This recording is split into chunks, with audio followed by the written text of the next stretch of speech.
Charlie, it's been a crazy day. We haven't even chatted, but you just finished qualifying? So far, I believe we're first out of 8 cars in my group. There is 14. Top 11 lock into the heat race, so we're already locked in the heat race. And if we stay in the, I think like top 3 or whatever, I believe it's straight up a heat race. So, and if there's a 4-car invert or whatever, 6-car invert, we just gotta stay right in that invert so we can start up front in the heat race, get a lot of points. I'm not too familiar with the format, Tanner. I don't know how the heat races quite work. None of us know the format. Tell them where we're even at. We haven't even... So we're at Silver Dollar Speedway. It's like the prelude to Gold Cup kind of deal. SCCT 360 series is here. 55 cars. Yep, 55 cars, and so far we are, we are first out of 10 cars. So, cool. Really good. We put down a really good lap. We struggled there in hot laps. I came in and I was not happy with the car, but there was nothing we could have done. It was super greasy, just between track condition and how we had the car kind of set up. It was kind of put my mindset in something, like kind of thought maybe we might not do as good as we are right now. So, and I just got beat. So now we're in second. Who beat us? Kenny Allen. So we have 4 more cars. Like I said, we're already locked into the heat race. If we could just stay in that top 5 and qualifying, I think we'll be really good. Pace to where it feels like your engine is going to take off the second you hit it. Remember, if you slam it, it's going to open the butterflies too quick and it might take a second to take off. You want to like 1, 2, 3, go. But like but be rolling fast enough to where it's ready, it's on kill. And if you just get a good start, don't let him push you down, and take off first, you'll win the race into 1.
If he backed out of the top 5, then you're in the dash, but I think it's top 5. Yeah, so he made it. So I did. So I missed my. Yeah, you'll be in there. A little bit. Okay, You'll start 9th. You look good. You look really tight. No, you start 11th. Here's the thing, is I'm tight off exit. Which that time, yes, I was pretty snug off exit where I couldn't drive it as hard because I feel like every time I drove it harder into the corner, the worse I'd be off exit. So I was trying to drive in straight, lift barely any and get on it and kind of cut down, and I felt really good. That was good. So we're in the main.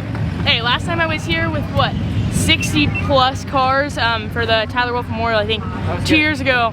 First time ever coming down to California, first time ever exploring out of Oregon. I ran in the C main and it was pouring rain. So this is definitely a way better start, really good confident booster. So we're in the main. I don't know quite yet. I think we're gonna be in the top 10. So like I said, guys, this is awesome. That tire's growing. Pushing, yes, when it's growing as she's getting on it, it's like pushing and rolling the right front, and then she can't steer the thing. So like if we could just keep it down, it will be fine.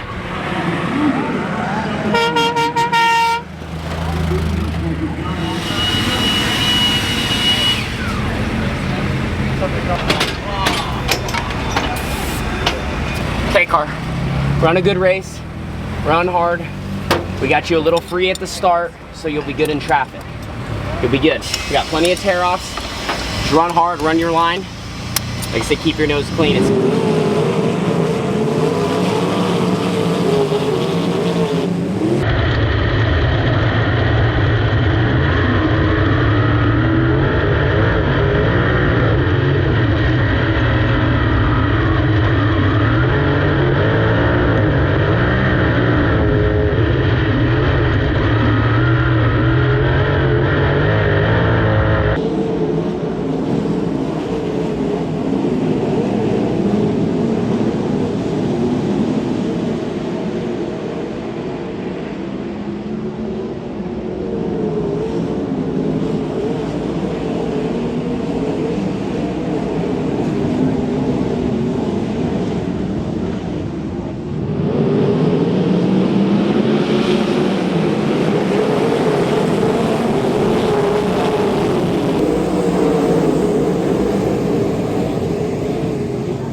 it is a few days now after the Wednesday night 360 show at the Gold Cup. I would say that we had a really solid night, and we kind of put a pretty decent night together. We started off qualifying second out of 12 cars in our group, and for not being at Silver Dollar in just over a year, I would say that's pretty good. So that lined us up right on the pole, front row inside on our heat race. I really did not get the best start at the beginning, but then there was a yellow, so I got a second chance at the restart, and it was much better. Besides, made a mistake going into one, therefore second place passed me. So we started 11th in the feature, and at the beginning of the race, I kind of felt good. I felt like I was pretty tight, and as the race went on, I kind of fell back, I think maybe to 16th-ish, and then as the race went on, I was definitely on my brakes pretty good, but as I was using my brakes, it was sparking them a lot, and actually a few times they caught on fire, but you know, as you're driving, the fire goes away. But what ended up happening was there's a small little O-ring in my wing valve, you know, switch that, you know, is able to move my wing back and forth. There's a little O-ring in there, and it decided to, I don't know if it melted or popped out. Kind of similar to what happened to Tanner at Knoxville, but it didn't lose too much oil. It was just losing enough oil where it was hitting my brake rotor. So I think right around probably 20 to 25 laps, I kind of felt like I just had no brakes and I didn't want to be in the way anymore. I already got lapped. I kind of really couldn't move anywhere on the racetrack. I felt like the track was just kind of right around the bottom there for a little bit, and it was whoever could get down there first, and then that's just kind of the way it went. So I went ahead and I just pulled off, lost brakes, and as I'm pulling through the pits, I kind of realized as you're going slow, you know, the fire kind of picks up a little bit. I didn't really think I was on fire, and so just a small little fire kind of popped up right here where the header is. And so, like I said, we had a really solid night in the beginning, and then kind of right at the main, it all kind of went downhill just a little bit. We still were putting down really good laps, you know, learning, not being there for a while. It was still a bunch of fun. We learned so much. So I just can't thank my sponsors enough. Rush Race Gear, Earth Environmental, RTR Diesel Performance, Ed Boyd Racing, ABC Powder Coating, my family, Tanner, my dad, everyone who kind of, you know, shows up to the racetrack and helps out a little bit. So thank you guys so much for watching, and I'll see you on the next one. Peace.